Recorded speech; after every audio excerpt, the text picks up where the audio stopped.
Okay, I ordered the Bialetti Alpina Mokapot, and as you can see from the design, this one incorporates the Italian Alpine hat.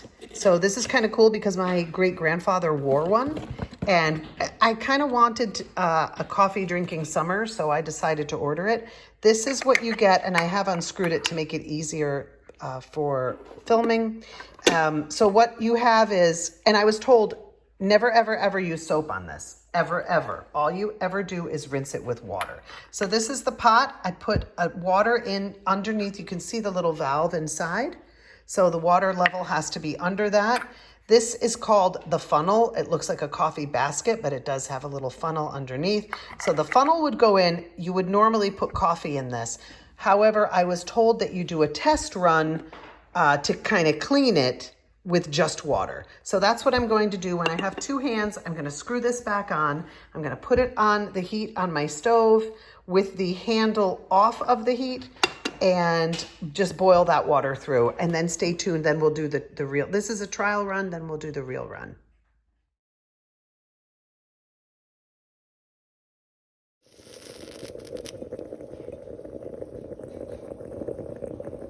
I've never really made coffee in a mocha pot before, so I have no idea how long it's going to take, but you can see that it's steaming. My guess is if I were to open the top with this, you're going to see that water, this is the test run with water. This is not with coffee. So should we peek?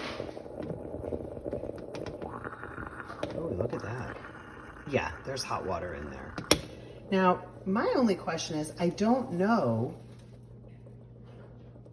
Well, maybe I just answered it because look, it's not steaming anymore and it's not making the noise. So at what point do you know that your coffee is made? I guess at this point. Oh, no, more steam. All right, let me investigate. Okay, here's the mocha pot off the heat now, and I'm going to just pour it. I mean, if this was coffee, I would have poured that.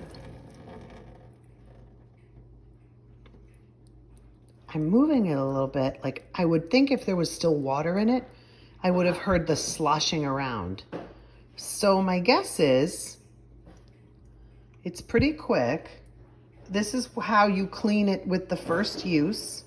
So I'm gonna let it cool for a few minutes and then make an actual coffee. So stay tuned.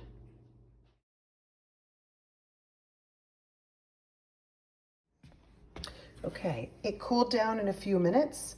I have put fresh filtered water in the bottom. This is the funnel. I'm gonna put that in place. Here's my coffee. It's probably not the perfect, Italian coffee that you would use to make cappuccino or espresso, but I think it'll do. I think it'll be nice. So I'm going to try to be careful and not spill it everywhere. And I've heard people say, whatever you do, don't punch it down because then it just is too much coffee. This might actually be enough because if you look, it's just slightly mounded. When you put this on, which I'm one-handed, but when I put this on, it will help to compress that, and it's going on the heat. So here we go.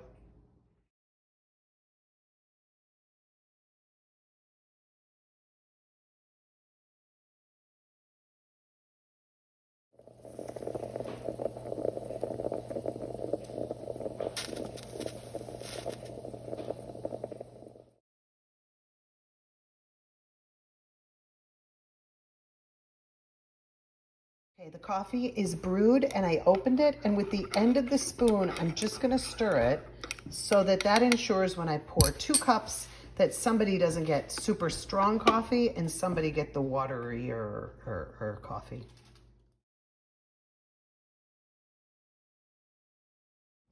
Okay, Ken just told me it was good and that it tastes like coffee, which I guess isn't a terrible insult.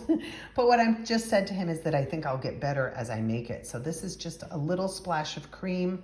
And I know people all over the world are freaking out like, oh no, cream and not milk, but that's what I want. So I don't use sweetener in my coffee, so hold on. That's pretty strong. That's delicious. Wow. Okay, I'm happy with my purchase.